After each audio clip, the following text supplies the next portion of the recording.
Assalamualaikum. Waalaikumsalam warahmatullahi wabarakatuh. Sholawatnya Bapak? Allahumma shalli ala sayyidina Muhammad Allahumma wa ala sholli wa barik sayyidina alaih. Muhammad. Dengan Bapak siapa dari mana?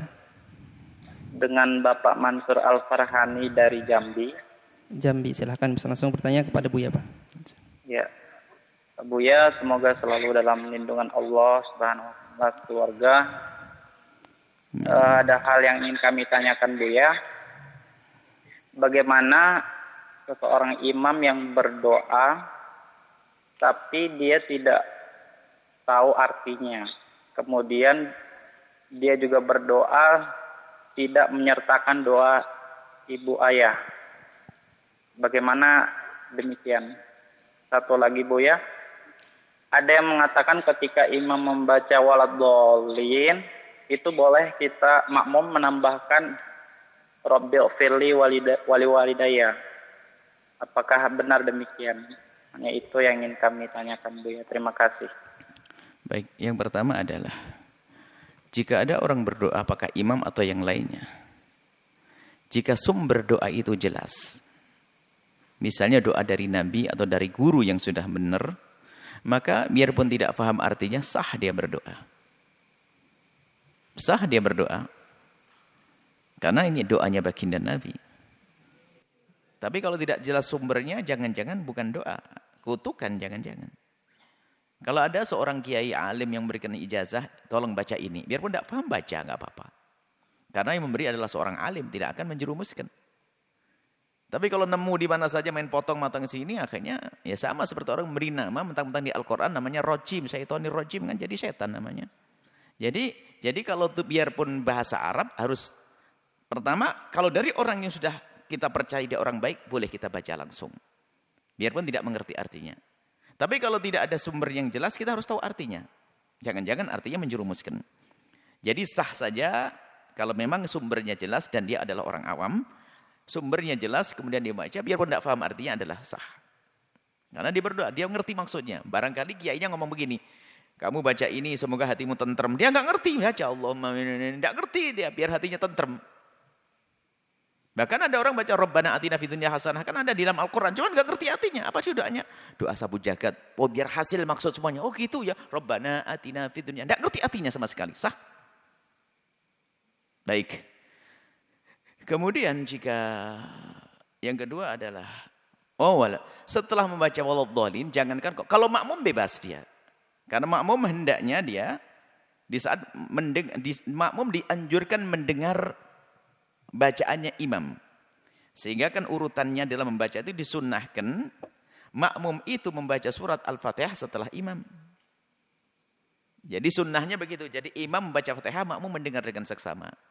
Dengan penuh kekhusyuan. Maka di saat imam sudah sampai waladhdallin, makmum mengamini jika aminnya makmum dengan aminnya imam dibarengi dengan aminnya malaikat, maka dikabul doanya oleh Allah. Sebab itu pungkasan surat Al-Fatihah kan doa ihdinas siratal mustaqim siratal ladzina an'amta 'alaihim ghairil maghdubi 'alaihim waladdallin. Ya Allah, berikan kepada kami petunjuk jalan yang lurus. Jalannya orang yang telah kau beri karunia kenikmatan kepada mereka. Bukan jalannya orang sesat dan orang yang kau murkai. Lalu kita mengatakan amin. Itu sah. Berdoa dan dianjurkan kita mengamini doanya imam. Mengamini waladhdallinnya atau Fatihahnya imam. Karena di dalam Fatihah itu di akhirnya doa, maka ditutup dengan amin. Cuman amin bukan daripada Fatihah, bukan bagian daripada surat Al-Fatihah. Kemudian kalau seorang makmum ingin membaca Rabbi firli warhamni, boleh saja. Karena memang itu tepat. Memang itu bukan, itu boleh-boleh saja. Akan tapi ingat, di dalam membaca doa, doa apa saja yang kita baca di dalam sholat itu adalah sah. Akan tetapi sebaik-baik bacaan di dalam sholat adalah sesuai dengan petunjuk Nabi. Misalnya kita waktu berdiri baca sholawat juga sah. Waktu duduk, waktu kita bisa baca la ilallah juga sah. Sebab zikir tidak membatalkan sholat. Cuman sebaik-baik di dalam bacaan dalam sholat adalah yang diajarkan Nabi. Seperti itu. Nah, termasuk membaca doa. Termasuk namanya membaca doa-doa yang Nabi mengajari doa, misalnya kalau melewati surat Adzab, kita minta perlindungan, ya Allah jauhkan kami dari azab. Disebut surga, Allah maj'alna min ahliha, ya Allah jadikan aku ahli surga. Ada rahmat, minta kepada Allah rahmat. Itu diajarkan oleh baginda Nabi. Jadi kalau imamnya membaca sebuah doa, kita bisa mengamini dan kita bisa memohon kepada Allah. Jika imamnya menyebut surga, ya Allah jadikan aku ahli surga. Sah, dan Nabi mengajarkan yang semacam itu. Hanya pertanyaannya seorang penanya tadi sepertinya sudah mengerti hukumnya. Kalau kita lagi membaca surat Al-Fatihah, maka hendaknya jangan dipotong dengan apapun. Itu. Jadi kalau kita sudah selesai urusan Fatihahnya atau sebelum baca Fatihah, nggak apa-apa. Kita sambut imam baca waladhdallin, kita langsung amin, kemudian kita baca doa, boleh. Seperti itu.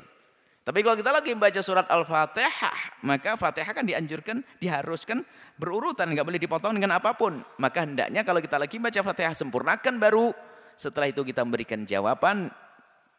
Kalau memang setelah selesai baru kita minta. Kalau imamnya baca surat panjang, surat setelah Fatihah, surat ada adab, kita baru minta. Tapi kalau kita lagi baca surat Fatihah, jangan.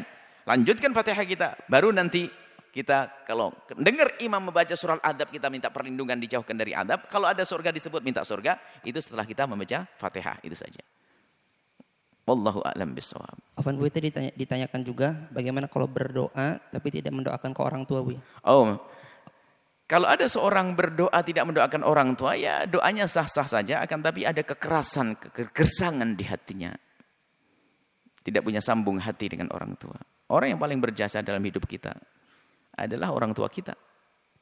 Maka pastikan, bahkan kita harus coret kita dari golongan orang yang berbakti kalau kita lupa di dalam doa.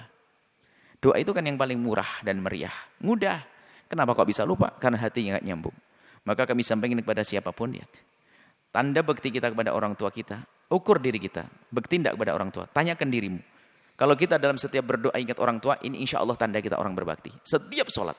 Setiap kita berdoa ingat orang tua. Bawa orang tuamu dalam doamu. Kalau ada orang yang meninggalkan orang tua dalam doanya, dia adalah orang yang jauh dari orang tuanya. Khawatir. Hatinya memang hati durhaka, hatinya hati yang gersang. Seperti itu. Ada pun doanya juga sah-sah saja. Akan tapi mungkin dia lupa. Atau dianggap sudah dengan hatinya sudah dia berdoa. Cuman dia lupa diucapkannya. Itu sah. Cuma untuk koreksi untuk semuanya. Jika diri kita banyak doa, lalu orang tua kita tinggal, maka menunjukkan hati kita ini sama orang tua kurang dekat. Khawatir kita termasuk golongan orang yang durhaka kepada orang tua. Allah akan